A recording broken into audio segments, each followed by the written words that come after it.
भगवान जब संपूर्ण धर्मों के परित्याग की बात करते हैं तो इससे सिद्ध होता है कि इस युद्ध भूमि में एक भाई के नाते को छोड़कर सारे के सारे नाते मर जाएंगे। अर्थात इन सब के सारे मित्र, सारे बच्चे, सारे स्वजन तथा गुरुजन आदि स्वर्गवासी हो जाएंगे। यदि अभी से संपूर्ण नातों को भगवान से जोड़ लेते हैं तो वैसी स्थिति में शोक संताप नहीं होगा। आध्यात्मिक भाषा में ये स्वजन ही सगुण पाप हैं। अतः इन सारे पापों से भगवान अर्जुन को मुक्त कर देना चाहिए। एक दिन पुष्करानंद ने कहा कि गुरुजी, इस जन्म में मेरा उद्धार नहीं हो सकता न, मैं इतना पुण्यात्मा कहाँ हूँ। महाराज ने कहा कि तुम इतनी छोटी सी उम्र में भगवान के लिए वन को चल सकते हो तो फिर भी कहते हो कि मेरे में शक्ति कहाँ है। क्या इससे पहले तुम इस शक्ति को जानते थे? तुम्हारे जिस भगवान ने अभी 18 वर्ष की अवस्था में ऐसी कृपा कर दी, वही आगे भी कृपा करेगा। मैं कौन हूँ, कहाँ से आया, कहाँ जाऊंगा, मन से प्रकट होना कम बड़ी बात है क्या? घोर जप तप करने के उपरांत ऐसे प्रश्न मन से प्रकट होते हैं, जबकि तुम्हें सहज ही प्राप्त है। तुम किस कारण से अपने को कमजोर समझते हो? तुम आध्यात्मिक महारथी हो, आध्यात्मिक महावीर हो। तुम भगवान के एक वरद पुत्र हो। जो चलता है वन में भगवान के लिए और रास्ते में मिलता है सदगुरु, जो चलता है भगवान के लिए और मिल जाती है गीता जी। ये प्राकृतिक दिव्य शुभ संकेत एवं लक्षण है। पूत का पांव पालने में दिख जाता है, इस कहावती से जो भी एक साधक को साधना प्राप्त होना चाहिए वह सब तुम्हें प्राप्त है। ऐसा है तभी तो भगवती माँ गंगा ने तुम्हें महाराज का भाष्य लिखने के लिए गणेश जी की तरह भेज दिया। भगवान तुम्हारे में है और तुम भगवान के हो, तभी तो तुमको यह दिव्य ज्ञान यज्ञ लिपिबद्ध करने का अवसर मिला है। प्राय साधक अपनी शक्ति सामर्थ्य से अनभिज्ञ रहते हैं। चिंतन के अभाव में प्रभु कृपा रूपी प्रसाद को भी नहीं समझ पाते हैं, जिससे कि परम संतोष की जगह असंतोष के भागी बन जाते हैं।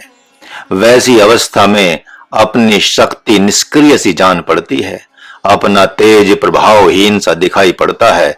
जबकि उपरोक्त लक्षणों वाले साधक को तो प्रभु को प्रतिपल धन्यवाद देना चाहिए।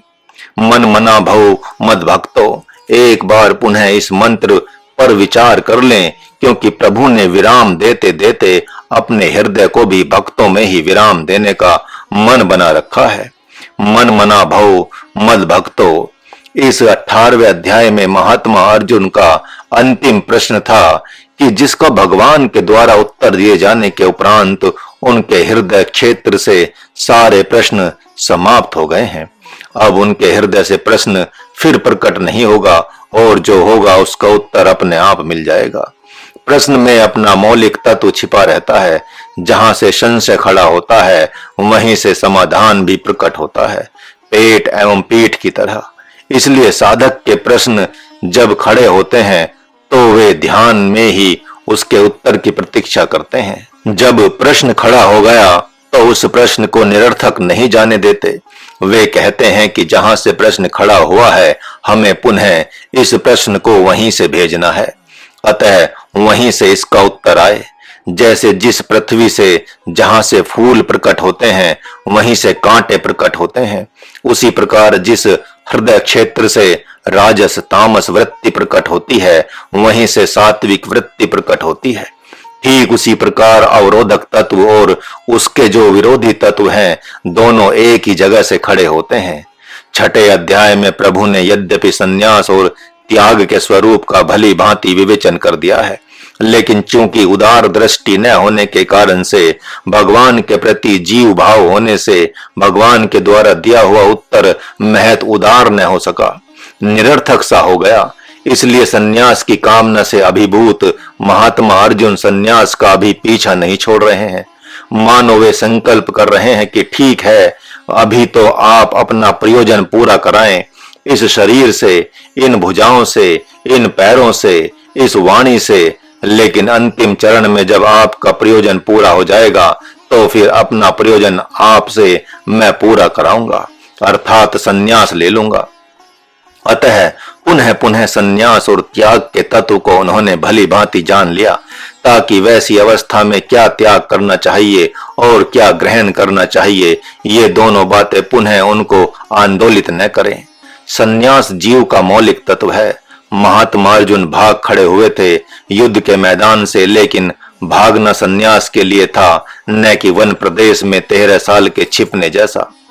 यह तो सत्य ही है कि संन्यास के लिए भागने वाला कभी न कभी सच में ही भाग जाता है।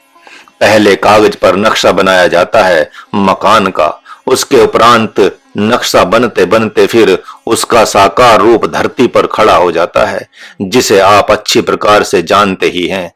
वैसे ही भावी जीवन की कल्पना पहले से मन से फूटती है और लंबे काल वह धारा चलती रही तो फिर साकार भी होती है। महात्मा अर्जुन के द्वारा यह गीता जी का संपुट किया जा रहा है।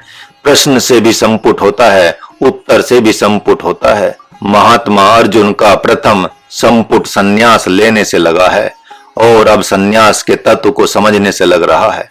ठीक उसी तरह जैसे प्रभु के द्वारा ब्रह्म विद्या रूप ज्ञान का संपुट ऐसोच्यान्वेषोचस्तु से लगा था और अब मन मना भव सर्वधर्मान से लग रहा है। मन से ही लोग अशुभ मनन करते हैं, सामान्य बुद्धि से ही अशुभ चिंतन करते हैं और प्रज्ञावादी बन जाते हैं। अतः अब संपुट भगवान कैसे करते हैं उसे देखें। कहते हैं कि ऐसा करो, इस मन को ही तुम मुझे दे दो। यह तुम्हारा मन नहीं है, अपितु तुम्हारे स्वजनों का मन है। आचार्य द्रोण ने दिया है तुम्हें अपने मन को, वह मन मुझे दे दो। पितामह भीष्म ने जो दिया है तुम्हें मन को, वह मन मुझे दे दो। दुर्योधन ने भी तुम्हें अहंकार में मन दिया है, कर्ण ने भी द्वेष में मन दिया है, शकुनी ने भी कपट में मन दिया है तुम्हारे को। अतः उस मन को दे दो, मोह में मन को दे दो, क्योंकि तुम्हारे बाल बच्चों ने इसे दिया है। अभिमन्यु के प्रति तुम्हारे मन में विशेष जगह है, क्योंकि अभिमन्यु ने तुम्हारे को मन दे दिया है। अभिमन्यु के द्वारा मन दे देने से फिर तुम्हारे में भी उसका मन आ गया है। यद्यपि तुम निर्विकार थे, निर्विकार हो, लेकिन बीच में दूसरे के मन को ले लेने से, दूसरे की बुद्धि को अपनी बुद्धि मान लेने से तुम जीव के मन वाले हो गए थे, जीव की बुद्धि वाले हो गए हो। इसलिए दे दो उस मन को, दे दो उस बुद्धि को, दे दो उस हृदय को, जिसमें हस्तिनापुर बड़े लंबे समय से अपना स्थान जमा रखा है। सिंहासन की कामना तुम्हें नहीं है, लेकिन उस सिंहासन को मानो दुर्योधन ने छीन लिया है। अतः शोक संताप होते होते आज आध्यात्मिक विषाद हो गया, जिसके लिए हम युद्ध करेंगे। अर्जुन तो फिर रहेंगे ही नहीं घर में, इसलिए कि अंत में सन्यास लेंगे तो सर्वप्रथम सन्यासी घर में वैरागी बनता है।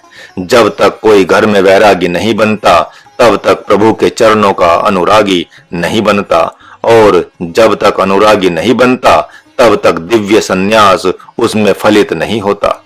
सांसारिक मन को देने के बाद जीव साधक कहलाता है, फिर वह जीव नहीं रहता।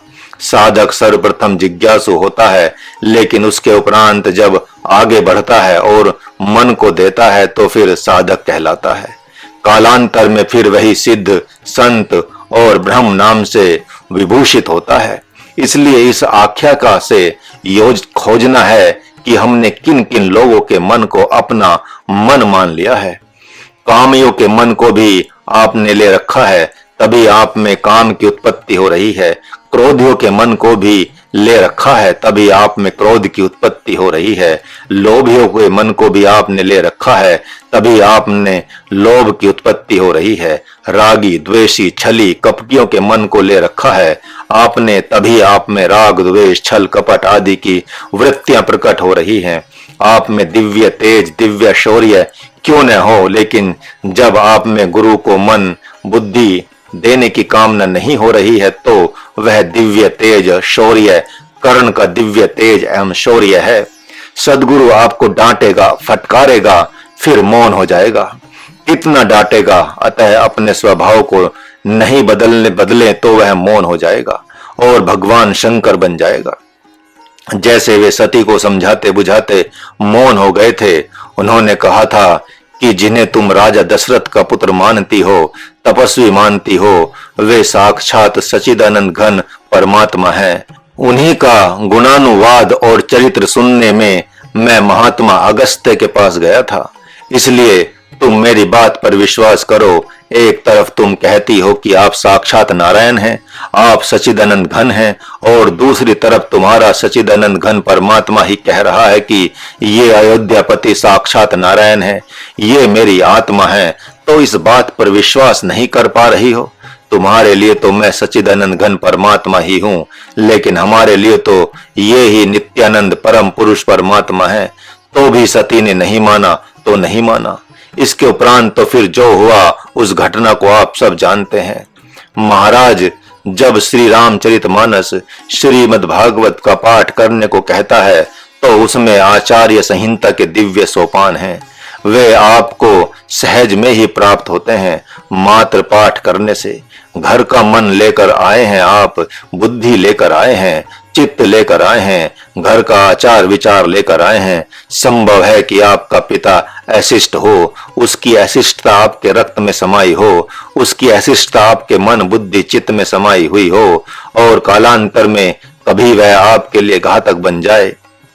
इसलिए आपसे कहता है कि कम से कम श्री रामचरितमानस और श्रीमद् भागवत का पाठ करें, ताकि भगवान श्री राम का आदर्श, भगवान श्री कृष्ण का आदर्श, उनकी दिव्य मर्यादा आपको प्राप्त हो। तब कहीं जाकर आप सफल होंगे। इसलिए महात्मा अर्जुन से भगवान ने कहा, तुम्हारे में जो अशिष्टता प्रशस्त हो गई थी वह इस समय नहीं है। संशय का निवारण हो चुका है, क्योंकि तुमने मुझे पूरी तरह पहचान लिया है। तो मैं मन मांगता हूं, तुम अपने मन पर विश्वास मत करो। बहुत बड़ी बात कह दी भगवान ने। मानो सदगुरु मांगता है कि घर से आप आए हैं तो पहले घर का मन दे दें, घर की बुद्धि दे दें, घर का व्यवहार दे दें। उपनिषद कहता है, शिष्य जाते हैं सदगुरु के पास तो सदगुरु कहता है कि बोलने की आवश्यकता कुछ नहीं है। यदि आप सबको लगता है कि आप सबका मनोरथ मेरे पास पूरा हो जाएगा तो सर्वप्रथम इस आश्रम में पहले आप ब्रह्मचर्य पालन करते हुए कुछ काल तक निवास करें। जब मुझे विश्वास हो जाएगा कि ब्रह्मचर्य की प्रतिष्ठा आप में हो गई, तब मैं स्वयं आप लोगों से पूछूंगा कि आप लोग क्या चाहते हैं। तो शिष्य साहस नहीं करते थे बोलने का, यह आदर्श परंपरा है।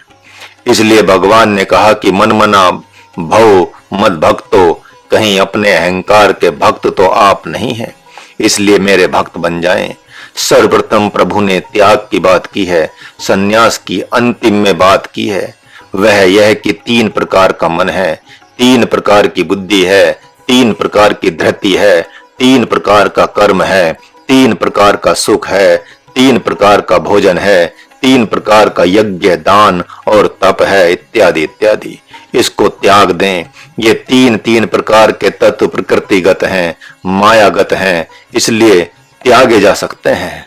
महाराज अब आगे बढ़कर बोलता है, 3 प्रकार के ज्ञान, कर्म, कर्ता, बुद्धि, धृति, सुख, तप और त्याग तथा आहार ये सब परिवारगत हैं। क्यों कह दिया महाराज ने ऐसा? इसलिए कि जिस परिवार में आप जन्म लेते हैं उस परिवार का परंपरागत व्यवहार ही आपको प्राप्त होता है, और उस परंपरागत व्यवहार से ही आपके मन का निर्माण होता है, आपकी बुद्धि का निर्माण होता है, आपके हृदय का, आपके आहार व्यवहार का निर्माण होता है।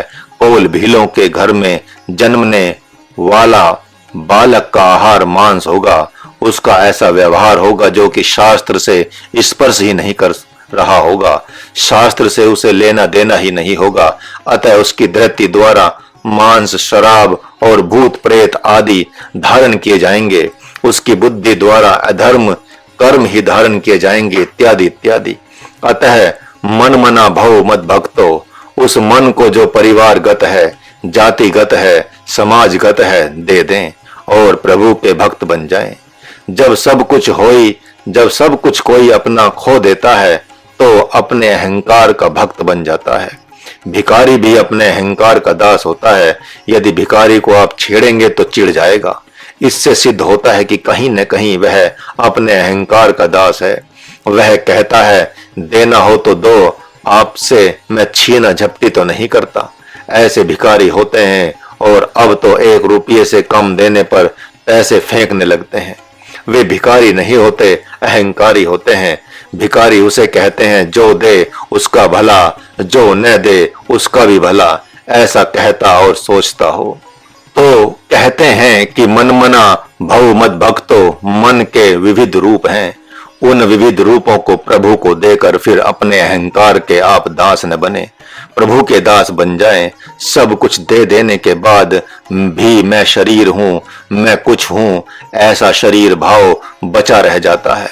मैं कुछ शेष हूँ, अतः ऐसे शेष होने पने के भाव को भी सदगुरु मांगता है। शिशु के पास में न जाति है न परिवार का बोध है।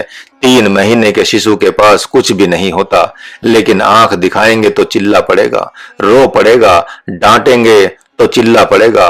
उस शिशु को अहम का बोध है, अर्थात ये मुझे डांटने वाले कौन होते हैं, ऐसा उसका भाव है।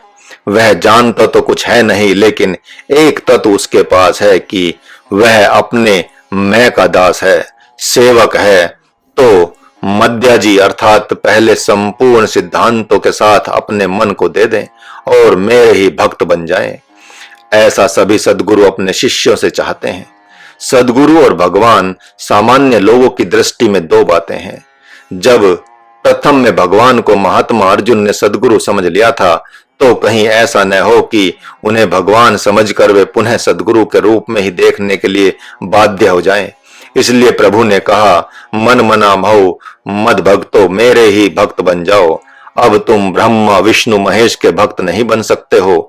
यह भी नहीं भूलना चाहिए कि महात्मा अर्जुन से कहा था भगवान ने कि पहले तुम अपने इष्ट का स्मरण करो, और दुर्गा कवच का स्तवन करते हुए उस महात्मा ने रथ की परिक्रमा की थी। भगवती दुर्गा का स्तवन करते हुए रथ पर आसीन हुए थे। भगवान अब इस बात को नकारते हैं, कहते हैं कि तुम वही हो जिसने मेरे इस रथ पर आसीन रहते हुए भी दुर्गा जी का स्मरण किया था। अब मैं नहीं चाहता कि तुम उस भगवती के भक्त बनो, पहले मेरे भक्त बन जाओ, क्योंकि तुमने कहा है कि शिष्यस्तेहम शाधि माम त्वाम प्रपन्नम। यहाँ गूढ़ात्मक रहस्य छिपा हुआ है। मन मना भव मत भक्तो, महात्मा अर्जुन से यदि भगवान इतना ही कहते कि द्रोणाचार्य के भक्त न बनो, पितामह भीष्म के स्वजनों के भक्त न बनो, अपने अहंकार के भक्त न बनो, तो फिर वहां पर यह कहते कि दुर्गा जी के भक्त तो बनो, लेकिन कहते हैं कि नहीं, सर्वप्रथम मेरे भक्त बन जाओ और संपूर्ण धर्मों का परित्याग कर दो। जिन जिन देवताओं के प्रति तुम्हारा जो कर्तव्य होता था, उस कर्तव्य का त्याग कर दो। कहीं ऐसा न हो कि वे युद्ध के मैदान में आड़े आ जाएं। भगवान ने बड़ी बारीकी से दृष्टिपात करके महात्मा अर्जुन से कहा कि तुम किसी के भक्त नहीं बन सकते, इसलिए कि यहाँ जितने भी हैं किसी न किसी देवता के भक्त हैं। तुम पहले दुर्गा जी की उपासना करोगे इस युद्ध के मैदान में, अर्थात स्मरण करोगे, तो तुम्हारी जगह कोई और भी दुर्गा जी का स्मरण कर रहा होगा, अतः द्वंद्व हो जाएगा। वह एक ही पुरुष है, वह मैं हूँ, जिसकी उपासना कोई भी योद्धा नहीं कर रहा होगा, अतः संपूर्णता से मैं तुम्हारा होकर रहूंगा, तुम्हारे भीतर बाहर ऊपर नीचे होकर रक्षा करूंगा। यदि मेरा कोई उपासक यहाँ पर तुम्हारा विपक्षी रहता तो तुम्हारी पूजा की काट हो जाती। लीलावती ने पूछा, योग वासिष्ठ में सरस्वती देवी से अंतरिक्ष में की, हे भगवती, मेरे पति ने तो आपकी ही उपासना की थी, अतः ये सिंधु नरेश ने से क्यों पराजित हो गए?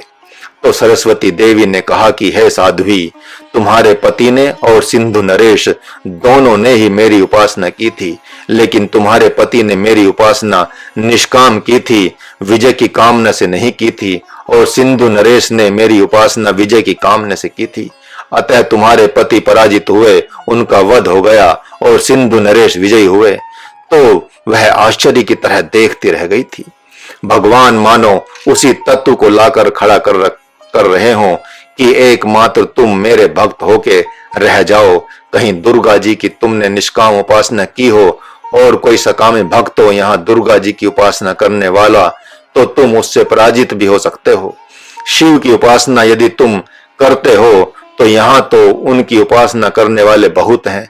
जयद्रथ भी है, अश्वत्थामा भी महा उपासक है शिव के, देवी के, काली के। इसमें ब्रह्मा की उपासना करने वाले जितने तुम हो उससे कहीं कम वे लोग भी नहीं है जिन्होंने ब्रह्मास्त्र पाया है। अश्वत्थामा ने ब्रह्मास्त्र पाया है। तो तुम जिस जिस की उपासना करोगे उसकी उपासना करने वाले इस युद्ध में बहुत से लोग होंगे और वे भी सकामी होंगे। तो संभव है तुम्हारे लिए वे समस्या बन जाए। यह मत भूलो कि ये महाराज सत्यवादी युधिष्ठिर जो शकुनी से पराजित हो गए थे, तो यही कारण था कि उन्होंने सत्य की उपासना निष्काम की है और शकुनी ने अपने इष्ट की उपासना सकाम की है। इसलिए सत्य ने द्यूत क्रीड़ा में इनको विजयी नहीं बनाया। सत्य देखता रह गया था और वे पराजित हो गए थे। इसलिए इस युद्ध के मैदान में अथवा आज से तुम एकमात्र मेरे होकर रह जाओ। तुमने भली भांति जान लिया है कि मेरे में भगवती का वास है। शिव, विष्णु, ब्रह्मा आदि देवी देवताओं का वास है। 10वें अध्याय में भगवान नारायण ने कहा है, कीर्ति ही शरीरवाक्च नारीनाम स्मृतिर्मेधा दृष्टि क्षमा। ये 9 देवियां हैं, अतः 9 देवियां मैं ही हूं। ओम का आधार लेकर प्रकट होने वाली ऐम ह्रीम क्लीम अर्थात काली, दुर्गा, सरस्वती, ये 3 शक्तियां प्रकट होती हैं और इन तीनों के उपरांत जो अन्य 6 देवियां हैं जो इनकी अंगोपांग हैं, इस प्रकार 9 होती हैं। अंगोपांग भी हैं और अलग से इनकी सत्ता सी भी प्रतीत होती है। तो ये 9 जो शक्तियां हैं वह मैं ही हूं। मैं ही इन शक्तियों के रूप में प्रकाशित होता हूं। पहले यह घोषणा भगवान ने कर दी है। यही नहीं, गायत्री मंत्र में मैं ही हूं, महामृत्युंजय मंत्र मैं ही हूं, रुद्राणाम शंकर चाशमी, जब शंकर मैं हो गया तो शंकर से प्रकट होने वाला कोई भी तत्व जो कुछ भी है सो मैं ही हूं। विष्णु मैं हूं, आदित्य नाम है विष्णु का, तो जिसकी उपासना करोगे वह सब कुछ मैं हूं। इसलिए इस रूप में मेरी उपासना कोई नहीं कर रहा है। इस रूप में इस युद्ध के मैदान में एकमात्र तुम हो। महाराज युधिष्ठिर के बाद तुम ही ब्रह्म के रूप में देख रहे हो मेरे को।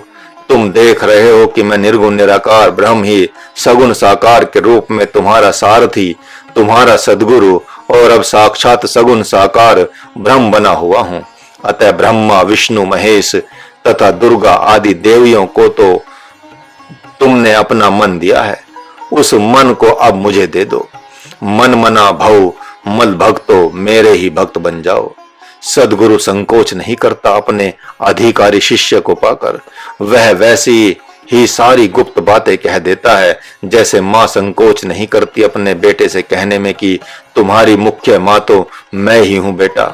अन्य जगत की माताएं गौण हैं, अतः अब बालक को अन्य जगत की माताओं के प्रति एकामता नहीं आ सकती। उस एकामता के लिए सिद्धि चाहिए। अपनी माँ के पास 30 वर्ष का बालक निर्विकार नग्न भी हो सकता है, जैसे मानो भगवान शंकर हो, लेकिन पराई माँ के पास जिसको माँ मान लिया है लंबे काल तक, उसके पास जब तक संकल्प शक्ति से संकल्पवान नहीं हो जाता तब तक नग्न नहीं हो सकता। तो इसलिए माँ कहती है, बेटा तुम्हारी तो असली माँ मैं हूँ। दूसरी माताएं तो हैं, लेकिन उनके सामने आंखों को नीचा कर लेना। महाराज की माँ ने भी कहा था, लगता था कि वह जानती थी कि इसे संन्यास लेना है। उसने कहा था, सब जगह मत सो जाना। 4 वचन उसने लिया था, सब जगह मत सोना, सबका मत खाना, नदी नालों से जबरदस्ती मत करना। एक और जिसे महाराज नहीं बताता है वह कथा कहा करती थी। राजा के पास एक नौकर था, बड़ा ही मधुर नेत्रों वाला, वाणी वाला, दिव्य रूप वाला। राजकुमारी उस पर रीझ गई। वह एक दिन तीसरी मंजिल पर से उतर रहा था, मध्य सीढ़ी पर आया ही था, तब तक राजकुमारी ने उसका हाथ पकड़ लिया। राजकुमारी ने प्रेम का दान मांगा, उसने मना कर दिया। राजकुमारी ने कहा कि अब तुम भाग तो सकते नहीं, दोनों ही तरफ तुम्हारी मृत्यु है। स्वीकार नहीं करते हो तो मारे जाओगे, क्योंकि मैं चिल्लाऊंगी कि देखो ये पकड़ लिया है, रक्षा करो, तथा तुम्हारी दृष्टि में तुम पथभ्रष्ट होते हो तो यह भी मृत्यु ही है। अतः तुम निर्णय करो कि कौन सी मृत्यु चाहिए तुम्हारे को। यदि काम रूपी मृत्यु को स्वीकार कर लेते हो अभी तो जी भी सकते हो, लेकिन दूसरी मृत्यु के बाद अगले जन्म की तैयारी करोगे तो उस नौकर ने क्या क्या होगा उसे माँ ने नहीं बताया, वह इतनी ही कथा कहा करती थी। अतः मन मना भव मद भक्तो, ऐसा भगवान जब कहते हैं तो अव्याभिचारिणी भक्ति योग प्रशस्त होता है। जब माँ कहती थी तो ये सिद्ध करती थी कि जब तक अपने आत्म स्वरूप की सिद्धि न हो जाए, जब तक सब ब्रह्म रूप में दिखाई न पड़ने लगे, तब तक ब्रह्मचारी के रूप में रहना। जब सिद्धि हो जाए तब संत के रूप में रहना, उसके पूर्व कभी संत बनने का ढोंग मत करना। बहुत सारे साधक ठगे रह जाते हैं जो ढोंग करते हैं, ढोंग में उनका पतन होता है।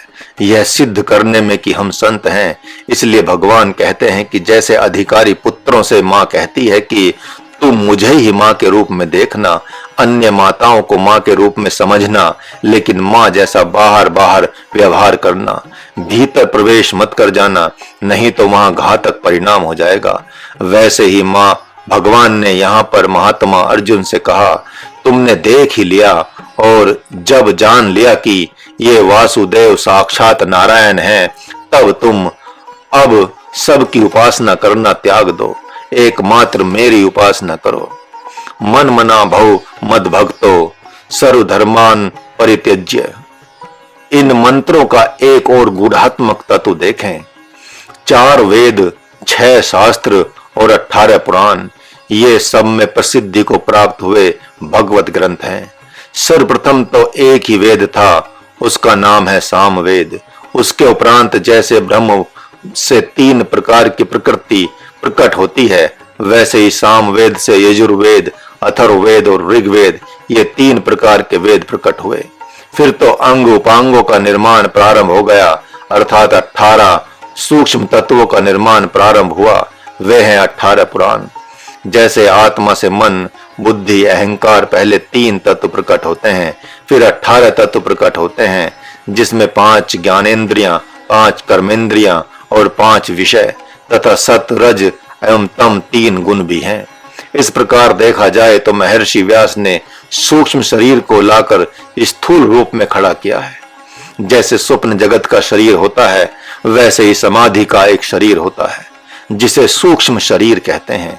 उसके भीतर कारण शरीर होता है, जिसका स्थूल शरीर सूक्ष्म शरीर है, और सूक्ष्म शरीर का स्थूल शरीर जिसे आप देख रहे हैं, जो पंच भौतिक कहा जाता है, जिसका स्थूल शरीर नाम ही है, यही है। वैसे ही कारण शरीर सामवेद है और सूक्ष्म शरीर 18 पुराण है। इस प्रकार यह एक दिव्य पुरुष सबके घर घर में आज बैठा हुआ है, चाहे उसकी कोई वंदना करे, अर्चना करे या न करे, चाहे उसमें दीमक लग जाए और चाहे ऐसे ही सड़ जाए। यह बात अलग है कि जैसे जैसे दीमक लगती जाती है घर में रखे हुए पुराणों एवं ग्रंथों में, वैसे वैसे उस घर के लोगों के शरीर में भी दीमक लगती जाती है। जैसे जैसे वे सड़ते जाते हैं, वैसे वैसे लोगों का शरीर सड़ता जाता है, बुद्धि विषाक्त होती जाती है, मन रोगी होता जाता है, चित्त छिन्न भिन्न होता जाता है। इस बात पर ध्यान दिया महर्षि व्यास ने। इसी कारण से उन्होंने भगवान और अर्जुन के दिव्य संवाद को 18 अध्याय के रूप में रूपांतरित कर दिया। आज 18 पुराण पढ़ने का समय नहीं है। किसी के पास तो कहते हैं चले कोई बात नहीं, ये गीता जी के 18 अध्याय ही 18 पुराण हैं। एक अध्याय के पढ़ने में 5 मिनट का समय लगता है, तो फिर यह जान लेना कि हम एक पुराण ही पढ़ रहे हैं। सामवेद, यजुर्वेद, ऋग्वेद, अथर्ववेद में समाया हुआ है। ये तीनों वेद पुराणों में समाये हुए हैं और ये सारे पुराण तथा तीनों वेद एवं सामवेद गीता जी के 18 अध्यायों में समाये हुए हैं। इसलिए मन मना भव मद भक्तो कहकर भगवान ने स्पष्ट कर दिया कि मैं गीता के रूप में हूँ। पहले पुराणों के रूप में था, इसके पूर्व 3 वेदों के रूप में था, उसके पूर्व सामवेद के रूप में था और उसके पूर्व तो मैं निर्गुण निराकार ब्रह्म ही था। इसलिए कोई बात नहीं, जब पुराणों को पढ़ने में मन नहीं लगता तो फिर अन्य ग्रंथों का पठन पाठन आप न करें और न ही किन्हीं बुद्धिवादी विद्वानों के ग्रंथों का अवलोकन करें, न उसमें समय दें, बल्कि इस मेरे गीता जी रूप को अपना संपूर्ण मन दे दें। इसी के मंत्रों पर मनन एवं चिंतन करें ताकि कालांतर में ये मंत्र आपके लिए मनन चिंतन एवं निधि ध्यासन बन जाएं। इसके उपरांत तो फिर ध्यान समाधि आपके लिए फलित होगी। महाराज के पास तो इस मंत्र का यह भी अर्थ है, बालक अपने माता पिता से परिचित होता है, फिर उनके द्वारा वह विद्या से परिचित कराया जाता है। जब अपने को विद्वान समझता है तो फिर प्राकृत कवियों और प्राकृत लेखों के जीवन में अपने जीवन को समर्पित करता जाता है। जो भगवान को अभिष्ट नहीं है, वे नहीं चाहते कि प्राकृत कवियों की कविता पढ़े आप, प्राकृत लेखकों के लेख पढ़े आप, अन्यथा पाश्चात्य विद्वानों की विद्वता आप में प्रकट हो जाएगी और विशेष छलांग लगी है तो फिर आप चारवाक बनकर रह जाएंगे। जिसको भगवान मिला नहीं था, आकाश तत्व मिला, जिससे वह कहता है कि आकाश से आगे कुछ है ही नहीं। इसलिए भगवान कहते हैं, मन मना भाव, इस गीता जी में ही मन को लगाना, इसके ही भक्त बनकर रह जाना। गोस्वामी जी के रामचरितमानस में श्री कृष्ण नाम कहीं है ही नहीं। एक जगह है भी तो अनमने ढंग से। कृष्ण नाम से एक तरफ कंस डरता है, विरोध कर देता है गर्ग जैसे आत्मज्ञानी गुरु से कि कृष्ण नाम क्यों रखा आपने उस बालक का, तो दूसरी तरफ अपने राम का बचाव करने में गोस्वामी जी तुलसीदास जी डरते हैं। वह इसलिए कि कहीं कृष्ण नाम का गायन करूंगा मानस में तो फिर राम नाम बड़ा कैसे होगा। लेकिन भगवान श्री कृष्णचंद्र आनंद कंद ने ऐसा नहीं किया। उन्होंने राम शस्त्र भ्रतामहम कहकर घोषणा कर दी कि राम नाम में और मेरे नाम में कोई अंतर नहीं है। जहां गोस्वामी तुलसीदास जी ने मेरा राम नाम संपूर्ण नामों में सर्वोपरि होवे ऐसा वरदान मांगा है भगवान से नारद के माध्यम से, वहीं पर सार्वभौम दृष्टि से प्रभु ने गीता अध्याय 10 में संपूर्ण शक्तिमानों के स्वरूपों को और संपूर्ण शक्तियों के स्वरूपों को लाकर खड़ा किया है। किसी प्रकार का भेद दर्शन करने की बात कतई नहीं है। इसका तात्पर्य यह नहीं कि गोस्वामी जी ने अपनी बुद्धि को राम नाम तक ही सीमित किया, बल्कि अनपनाई भक्ति में अपनी ही प्रभु का नाम संपूर्ण नामों के रूप में दिखाई पड़ता है। इसी कारण से उसी नाम को सर्वोपरि रखते हैं। भगवान भक्तों से कहते हैं, यह कलयुग है। राम का आदर्श आप पूरी तरह से स्वीकार नहीं कर पाते तो कोई बात नहीं, मेरे आदर्शों को स्वीकार नहीं कर पाते तो भी कोई बात नहीं। एक तीसरा भी रूप है मेरा, वह न राम का रूप है न मेरा कृष्ण रूप है। राम रूप रचा मैंने पहले, फिर कृष्ण रूप रचा।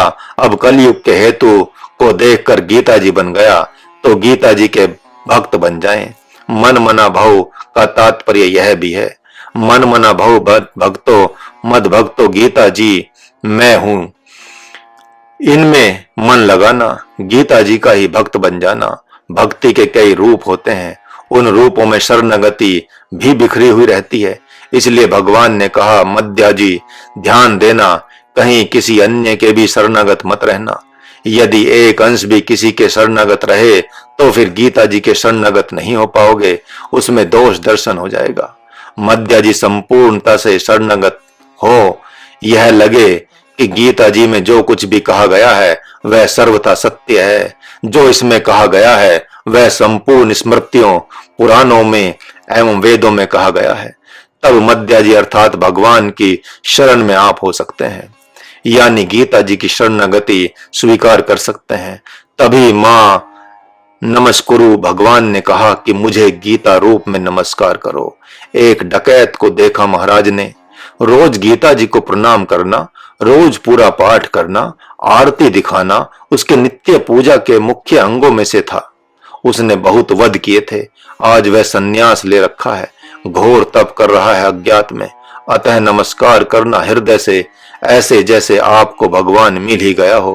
प्रभु का कहना है कि कोई बात नहीं, मेरे कृष्ण रूप की आराधना साधना मत करना, लेकिन मेरे इस रूप को जो आपके लिए ग्राह्य है, यानी गीता रूप तो प्रणाम करना अर्थात अन्य रूपों अन्य ग्रंथों को आदर मान देना, किंतु उनके शरणागत मत हो जाना। प्रणाम का तात्पर्य है आज्ञा का पालन करना।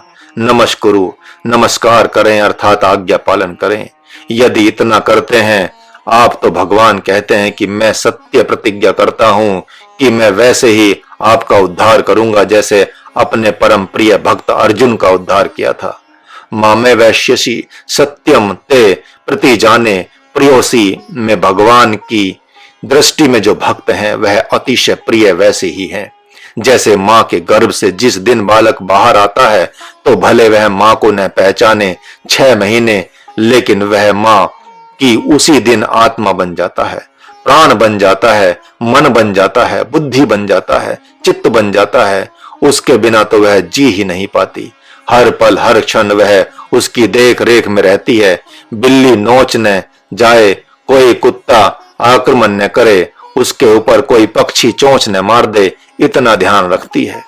हर बात का ध्यान रखती है कि शरीर कहीं विशेष तापमान से तापित तो नहीं हो गया अथवा विशेष कहीं ठंडा तो नहीं हो गया। इस प्रकार भीतर से बाहर से, ऊपर से नीचे से, दाएं से बाएं से, सब ओर से उसी की होकर रह जाती है। वैसे ही भगवान कहते हैं कि जो गीता जी के शरणागत हो जाते हैं मैं उनके लिए भीतर से, बाहर से, ऊपर से, नीचे से, बाएं से, दाएं से, यानी सब ओर से कवच बनकर रह जाता हूं। यह होगा कैसे? यह प्रश्न है महात्मा अर्जुन का। इसी प्रश्न के उत्तर में प्रभु कहते हैं,